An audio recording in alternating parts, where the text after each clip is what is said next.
they are supposed to be politically neutral because they're going to take, di ba, they took an oath to be neutral when they are sitting as judges in the impeachment trial, no? But let's face it, senators are also human. They have their own views, their own mindsets, their own beliefs, their own values. So, and like I said, impeachment, although it has a political character, may political color ito. So,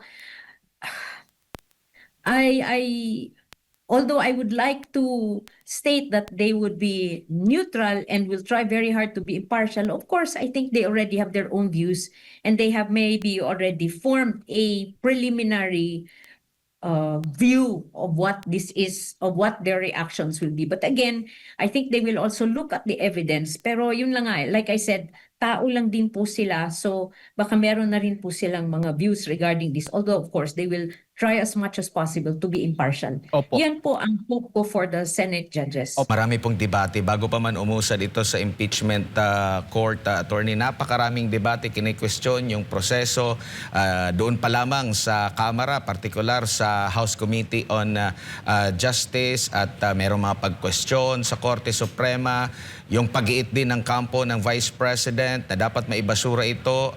Yung pag-iit niya ay nandun na sa Senate Impeachment Court. Ano po ang overall basa po ninyo dito sa kasalukuyan pong mga pangyayari bago pa man ang mismong pag-uumpisa ng pagdinig po, attorney? I think this is going to be a very contentious case because both sides are going to be really standing by their positions, firm in their positions. And itong kaso na to has deeply divided the nation because there are those who believe that the Vice President is already guilty and those who believe that this is a politically motivated stunt designed to remove her from the running for the presidency in 2028. So sa ngayon, I think the entire nation is really looking at this because this is going to be a very important part of our political and legal landscape in the next few months. Opo, at bago pa man yung pag-uumpisa dyan sa Senate Impeachment Court, meron ng mga pahayag, lalo na sa prosecution, pinupuna na yung panig po ng depensa. Sa regular po na korte, common na ba itong mga ganito po, attorney? Meron tayong ng mga naririnig na tunog lata, yung mga ganyan na mga pahayag po, no? Dina-downplay, yung mga pahayag din ng depensa po. Actually, when I was looking at the news, most of the news that I checked, most of them talaga are some are openly pro-admin, pro-prosecution. Some are subtly pro-prosecution. Very few are fair and unbiased regarding what is happening now, no? And I think, we should just let the process follow up, the process proceed. Kung ano man ang mangyayari, we will let the prosecution give their evidence, if any, and we will let the defense answer this evidence if they also have evidence against the prosecution's evidences. Pero sa ngayon, I think that since this is already supposed to be sub judice, what do I mean by sub judice? Sub judice is when the case is already in court, the parties can no longer give any opinions regarding what is happening to the case, but can only give factual statements on what is about to happen. So here, before pa man mag-start ito, I would just like to hope that all the parties will not make any personalities, but just rely solely on the legalities of what is happening here. Now, yung mga sinasabi, meron ako nakita na they will make sure that the president is impeached. Well, from the prosecution side, we will just have to see what their evidence is. Because on the other hand, the Vice President's defense team has been saying that the case is unconstitutional and there are due process questions that need to be answered. Now, sinasabi ng prosecution na itong mga questions na to, ito yung pinagsasabi niya noon pa man doon sa Committee on Justice hearings, and this is just a rehash. But again, the questions that are posed there by the defense may actually have a very important bearing later because this will probably go all the way to the Supreme Court. Opo, pero yung mga pahayag na yun po na Sabi nyo nga po, parang pwedeng mapasok na sa sub judice. Patunay po yon sa political process na kaakibat po nitong impeachment trial po na ito, Attorney. I'm sorry, I didn't quite get you. Kumbaga parang ito yung isa sa mga senyales na talagang itong impeachment trial ay hindi kagaya sa regular court, kundi may halong political process. Actually, an impeachment is a legal, let me see my notes ha. Okay. While an impeachment process is political in character, it is primarily, according to the Supreme Court, a legal and constitutional process subject to judicial review, especially when grave abuse of discretion or violation of constitutional right is alleged. And ito yung mga ina-allege ni Vice President Sara Duterte. There are grave abuse of discretion or violation of constitutional rights in her answer to the articles of impeachment. So, ito siya medyo, I think this is going to be very important. But regarding your question about sub judice, yes, we can only talk about what is happening, but we cannot make perhaps any opinions that are not based on facts while the case is ongoing. Opo. Attorney, ang sinasabi po na mamumuno o magiging presiding officer ay itong si Senate President Win Gatchalian na hindi po abogado. Meron po ba kayong nakikitang advantage or disadvantages dito po sa magiging, kasi sa mga nakalipas na mga impeachment court, mga batikang abogado yung nagiging presiding officer. Dito po sa kay Vice President Sara, ano pong sa inyo po rito, Attorney? Well, actually, since this is a very important proceeding no in our legal landscape and political landscape, mas maganda sana kung ang ating presiding officer for the impeachment trial is a lawyer, because the lawyer will have knowledge of the subtleties and the technicalities of law. But hindi naman kasi yan required under the Senate rules on impeachment. Although, like I said, it would have been good. There are only 4 lawyers in the Senate as of the present. Si Attorney Senator Kiko Pangilinan, Senator Chis Escudero, Senator Alan Cayetano, and Senator Rodante Marcoleta. And none of these are the presiding officers. Opo. Obligado ba ang pangalawang Pangulo, baka kasi gawin na ng mga issue po ang first day ng impeachment trial, obligado ba ang pangalawang Pangulo na dumalo, may notice po na ipinadala po sa kanya? Okay, although merong subpoena na in-issue sa kanya for her to appear in today's hearing, the rules of impeachment do not actually require her to attend, because she can attend in person or via counsel. And if neither attend, kung hindi attend si Vice President Sara or hindi attend yung kanyang legal counsel, then pwede pa rin magpatuloy ang kaso and the Senate will enter a plea of not guilty and then proceed with trial. So actually, she is not required to attend. So yung mga sinasabi nila na kailangan maging present siya, I think that is a that is misleading in the sense that under the rules of the Senate impeachment, hindi kailangan siya maging present. But of course, she can attend if she wants to, because that is also her right. Opo, dito naman po sa mga articles of impeachment na tatalakayin, hindi po ito ayon sa pagkasunod-sunod, Attorney, at every articles of impeachment ba na tatalakayin, aantayin yung depensa din bago umusad sa ibang articles of impeachment? Well, supposed to be, it's that way, because if we're going to go by the articles, I think they will start with Article 4, which is on the culpable violation of the Constitution, high crimes, betrayal of public trust. Kasi nga, threatened daw niya si President Bongbong Marcos, First Lady Lisa Araneta Marcos, and si Congressman Romualdez.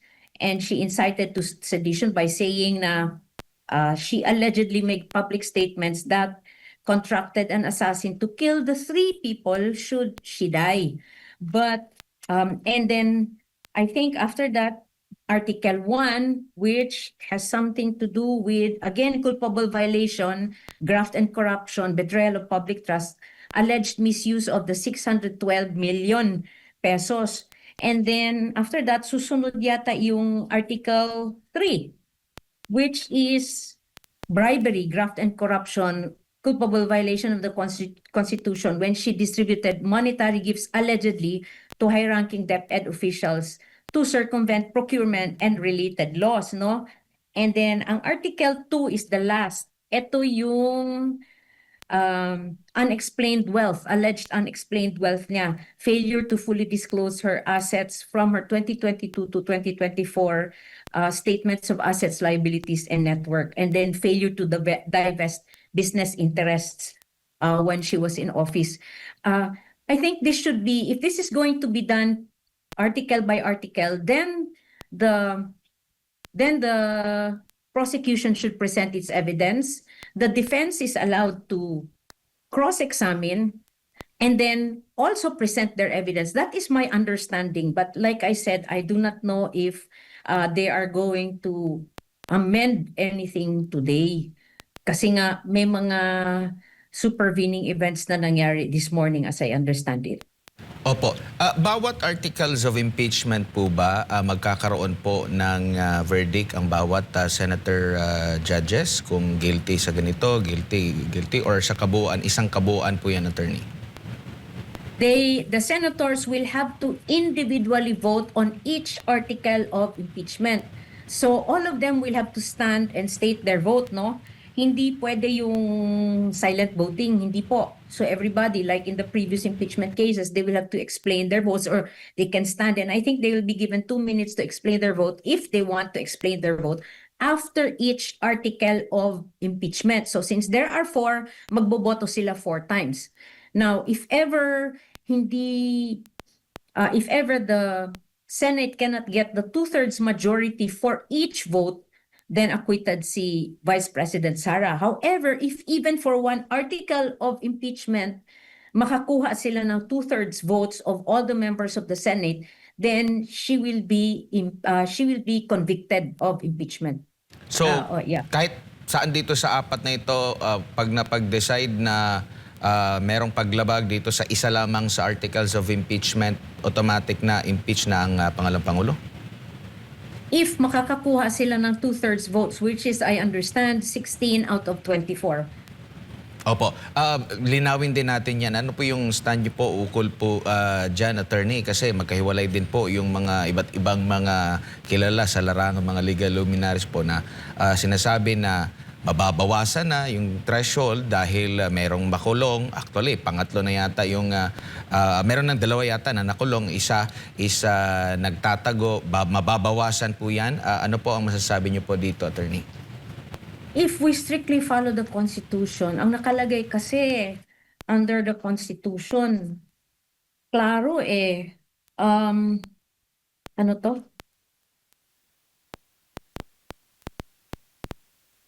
Dali ha. No person shall, under Section 3, Article 11 of the 1987 Constitution, Section 3, ang nakalagay kasi, no person shall be convicted without the concurrence of 2/3 of all the members of the Senate. So dito maghihinge yung all the members of the Senate. But if the law is clear, as the Supreme Court said in the very recent case of Duterte versus House of Representatives, then you give the meaning, the clear meaning to the provision of law. So, klaro man ito, no person shall be convicted without the concurrence of 2/3 of all the members of the Senate. Now, my understanding is that as of the present, there are 24 members of the Senate. So, to get the vote, dapat 16. May nagka-claim kasi in the case of Avellino versus Cuenco na mabababaan yan. But when I looked at that case, and later on, the case of, let me see, the case of Santiago versus Gingona, in a 1998 case po ito. In the Avellino versus Cuenco is I think a 1949 case. At the time, it was simpler then. That case, I think, was regarding attendance, no? And ang sabi ng Supreme Court, they will not disturb the proceedings of the Congress because it was internal. But in the case of Santiago versus Gingona et al., which is a 1998 case, saka unbanked din ito na Supreme Court decision, okay, sabi nila, they can, when no provision of the Constitution, the laws, or even the rules of the Senate has been clearly shown to have been violated, disregarded, or overlooked, grave abuse of discretion cannot be imputed to Senate officials for acts done within their competence and authorities. Pero ito yung exceptions. When no provision of the Constitution has been clearly shown to have been violated, disregarded, or overlooked. And Article 2, Section 3, if I'm not mistaken, Section 3F says 2/3 of all the members of the Senate. Hindi po sinabi na 2/3 of the members present in the Senate. Ang sabi, all the members of the Senate. So my understanding is that since this is a constitutional provision, this should be followed. And in the Senate rules on impeachment, klaro po ito, nakalagay din po sila, nakalagay po doon sa kanilang rules on impeachment. Attorney, so nabanggit niyo po ng sinasabi ng Constitution, all members, 2/3 ng all members. So yung pagkakakulong ni Senador Jinggoy at ito nga kay Senador Rodante Marcoleta at yung patuloy na pagtatago ni Senador Bato, nawala ba sila sa pagiging miyembro ng Senado? Ang pagkakaintindi ko is Senator Marcoleta, Senator De La Rosa did not lose their standing as Senate senators. Si Jinggoy has been suspended, I think, by the Ombudsman for 6 months. But that does not mean that he is not a senator. He cannot just function as a senator. Ang understanding ko he cannot just function as a senator because he has been suspended. But again, ayoko pumunta dyan kasi baka may mga moves din yung kampo ni Senator Jinggoy Estrada on what he will do regarding these matters, no? But ang stand ko is they did not lose their standing as senators despite the fact of these pending cases against them. And may question pa sa matter ni Senator De La Rosa regarding whether or not the ICC has the jurisdiction to enforce its warrant here in the Philippines. Opo, bago lang si partner Jade, attorney, pwede bang ipatawag ng impeachment court itong tatlo o dalawa na ito, halimbawa itong mga nakakulong ngayon, para pasalihin or para mag-join? Pwede ba sila, attorney? Pagtingin ko dito sa mga articles of impeachment, wala naman nagbabawal dito. And this is a question that I think will be very interesting kasi kung tatawagin ng Senate si Senator Estrada and si Senator Marcoleta for them to appear, then the courts, the judiciary will have to decide whether or not pwede yon. In the case of Senator Marcoleta, kasi I think na-aresto siya in the Sandigan Bayan just this morning. Now, in the case of Senator Jinggoy Estrada, I think he is also under detention now.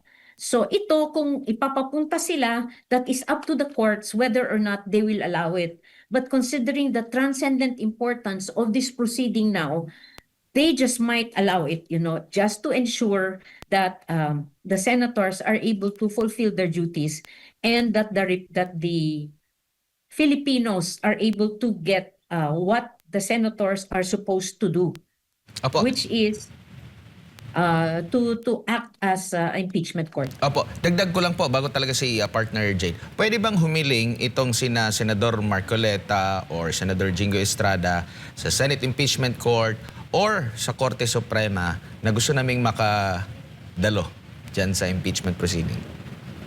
There is nothing that prevents that.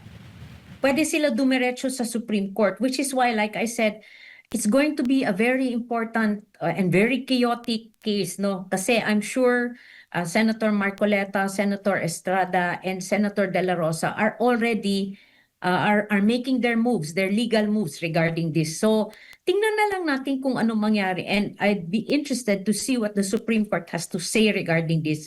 But yung mga pronouncements ng Supreme Court regarding the transcendent importance of this, of an impeachment process, considering na it's the Vice President of the Philippines, the position of the Vice Presidency of the Philippines is at stake. The Supreme Court might just rule, but again, I do not want to second guess the Supreme Court. No, far be it from me to second guess them. I am just a lawyer. These are jurists, no, known jurists in our land. So I really do hope if it comes to them, they will give a decision that is satisfactory to everyone concerned. Opo, Attorney, si Jade po ito. Magandang hapon po sa inyo. Sa ilalim ho ba Thank you. ng Senate rules o impeachment court rules, ano ho yung mga maaaring gawin lang? Hanggang saan lang po yung mga gagawin po o kapangyarihan ng prosecution at depensa sa paglilitis na ito? Well, does the para itong kaso, no, in the same way na kailangan sila mag-present ng evidence nila, prosecution muna, and then the defense can cross-examine the prosecution witnesses, and then after that the defense will present its evidence if there is any to rebut yung mga allegations ng prosecution. However, Yes po. I really don't know kung kung ano ang for this first day. I do not think that will happen now. Opo. Oo. Pero tulad po ng mga sa regular na korte, attorney, maaari ho bang mag-motion ang depensa na i-dismiss yung kasong ito kay VP Sara Duterte? Let me check, ha. If I remember, parang Kumbaga kung ikukumpara mo sa mga regular na korte, maaari ding gawin ba yung pag-momosyon na i-dismiss ang kaso during sa paglilitis tulad dito sa unang araw? Pwede bang ganun? Pwede bang maghain po sila ng motion laban po doon sa reklamo? may nakalagay kasi dito sa kanilang rules na all motions, whether related to the procedure of the Senate or related immediately to the trial, made by the parties shall be addressed to the presiding officer only.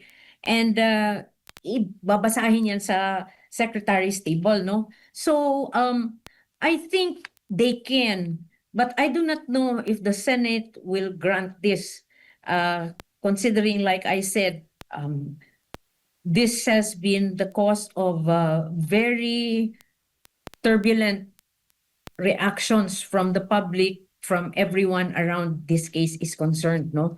Pero pwede sila mag-file ng motion to dismiss, but I do not know if i-grant ito ng Senate. Depende niyan sa kanila. But the way everything is going, I think that the people who are in the majority now, the senators who are in the majority, will really decide to push through with this case. That is my reading, ha? But like I said, I do not want to second guess them.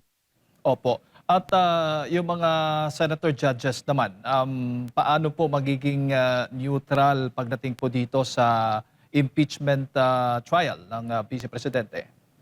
Well, they are supposed to be politically neutral because they're going to take, di ba, they took an oath to be neutral when they are sitting as judges in the impeachment trial, no? But let's face it, senators are also human.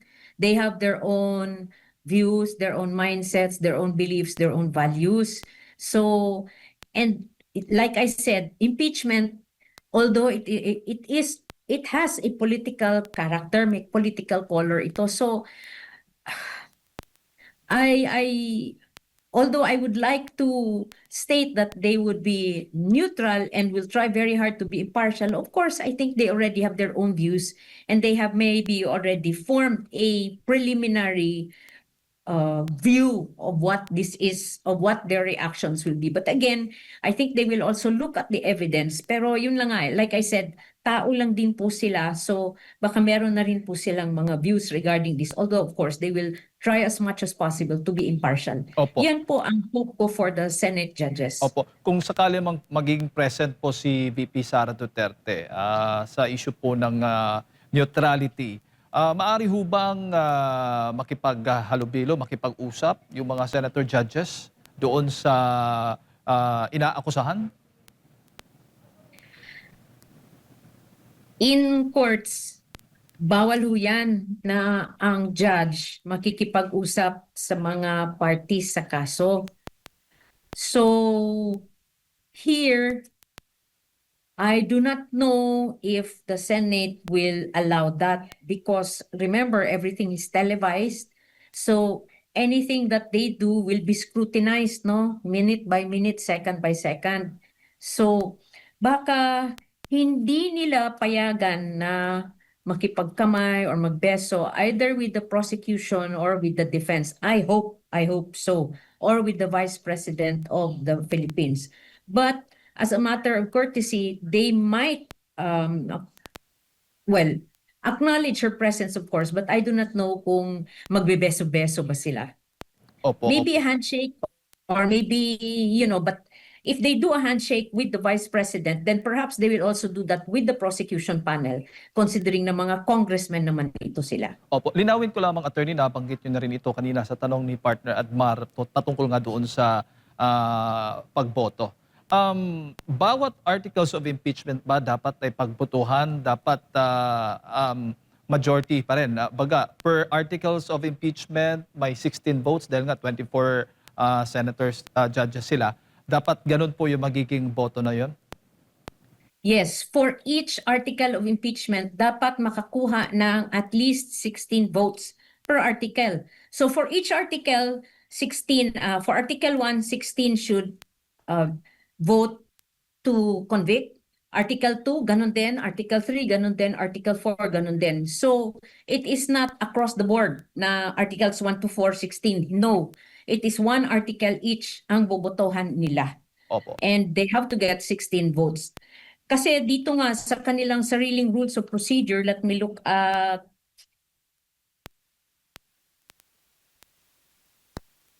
Section 21. Teka. On the final question whether the impeachment is sustained, the yeas and nays shall be taken on each article of impeachment separately. And if the impeachment shall not, upon any of the articles presented, be sustained by the votes of 2/3 of all the members, a judgment of acquittal shall be entered. So dito mismo sa kanilang procedure, nakalagay na dapat 2/3 votes of all members. So I think this is very clear. However, let us see what developments will occur kung ano yung mga i-theorize or ipuput up na mga arguments ng prosecutors regarding this matter or even ng Senate judges themselves. Opo. Pero ang malinaw, attorney, kung ma-convict siya ng kahit ano man doon o alin man doon sa articles of impeachment, kahit isang articles of impeachment lang, ma-convict po ang Vice Presidente, impeach na siya. Actually, I think there is sa layman's terms kasi, sinasabi natin na i-impeach siya. Actually, hindi po.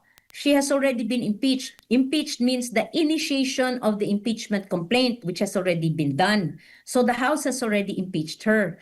The Senate is going to try and convict her. So sa ngayon, she is impeached but not convicted. So if she is convicted on even one article, then Wala na po. She is no longer, she has been convicted and will no longer be the Vice President of the Philippines. I think yung House prosecution din has also asked that she be permanently disqualified from holding any position in the future. But that will also depend on the Senate whether or not they will allow it. Opo, tulad po ng mga sa regular courts, attorney, may reconsideration ho ba? Pwede ho bang mag-apila o umapila ang Hindi. Vice Presidente? No, unfortunately, even in their own rules, bawal po ang motion for reconsideration. Immediately final na po and executory ang kanilang decision. So if she is acquitted, hindi na pwede mag-file ng motion for reconsideration ang prosecution. If she is convicted, the defense cannot also file a motion for reconsideration. However, both sides or either side can go to the Supreme Court to question whatever rulings there are or whatever proceedings may have taken place based on grave abuse of discretion for violation of the Constitution, the laws, or the rules of the Senate. Yan po, pwede po nilang daanin sa pupuntahan sa Supreme Court, questionin sa Supreme Court. Opo. At kung sakali mang nagsimula na po yung impeachment trial at nakapag-decide, ito'y ano lamang, speculation lamang, nakapag-decide po ang Vice Presidente na mag-resign. Paano ho yan makaka-apekto? Well, if she resigns, then the impeachment, tapos na. Tapos na po ang impeachment. However, this will, hindi na siya Vice Presidente and then she can run again. However, when you are impeached, it does not mean that you are not liable. Once you are, once you resign, it does not mean you are not liable anymore. Other people can still file criminal cases against her kasi ibang impeachment process sa criminal cases. So she can still be held liable if magre-resign siya and then cases will be filed against her. Katulad po na nangyari ng former Chief Justice Renato Corona. After he was convicted, impeached and convicted, finailan po siya ng mga criminal cases pero hindi po natuloy kasi namatay siya. So, yan po. She can still resign. That is an option allowed to her under the rules. Opo. Kahit na malapit na ang botohan, attorney, po pwedeng mag-decide along the way ang Vice Presidente? Yes, she can. At any stage of the proceedings, provided hindi pa nakarule ang impeachment court. But again, ayoko mag-second guess sa gagawin ng defense panel at saka ng Vice Presidente. I think she is ably represented by her defense panel. Marami naman po sila at I think they will do a good job. But like I said, I do not want to second guess, but that is one of her options. Pwede din po. Opo. Bago ko lang ipasa kay Partner Admar, ang Pangulong Bongbong Marcos may pahayag kaugnay nga dito sa impeachment proceedings. Yung opinion ba ng Pangulo ay mahalaga? May epekto ho ba sa magiging impeachment proceedings o impeachment trial ng Vice Presidente? Supposed to be the three branches of government are separate. The president oversees the executive department. The legislative is the Congress, composed of the House of Representatives and the Senate. And the judiciary is headed by the Supreme Court. Now, if the president may ginawang pahayag regarding the process that is about to start, supposedly that should not have any bearing. But again, we do not live in a political vacuum. No, so it might signal something to his allies. I really either the prosecution to the prosecution, which they might, make them do something in line with his pronouncements. But like I said again, I do not want to second guess them. No, I'm just pointing out na ito political. It is political in character, although supposed to be legal. So, it might have a bearing. I don't know. Anong pahayag yung iyong tinutukoy? Attorney, si Admar po ulit ito. Halimbawa lang po, no? Umusad at ma-convict guilty si VP Sara, 'di ba? Tapos possible kakasuhan siya sa regular court, tapos doon siya maaabsueldo naman. Hindi na ba mababaliktad yung naging desisyon ng impeachment court ukol nga po dito? Depende yan, no? There are a lot of factors. Let us say she was convicted by the senators acting as impeachment judges. Okay? And then filean siya ng kaso sa regular courts for criminal cases and she is acquitted. Kasi sa criminal cases, the evidence should be proof beyond reasonable doubt, which means moral certainty on the part of the judge na talagang she's guilty of this and the evidence supports it. Then, depende yan kung nag-file in the meantime si Vice President Sara ng case sa Supreme Court questioning aspects or the entire impeachment proceedings. Depende talaga because if the Supreme Court will say that the impeachment proceedings, there was a invalidity or something void was there or it was not or unconstitutional, then pwede rin na the impeachment process could be thrown into question. So, I really have no way of knowing. Like I said, this is very fluid, no? Which is why it makes for interesting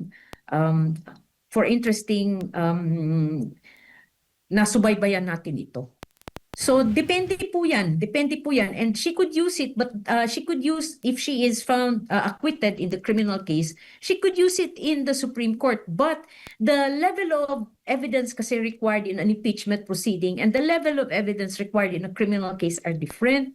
So, let's see. Let's see what will happen. Although, again, that's a very interesting theory, ha? Opo, huli na lamang po, attorney, kasi nababanggit nyo yung Korte Suprema.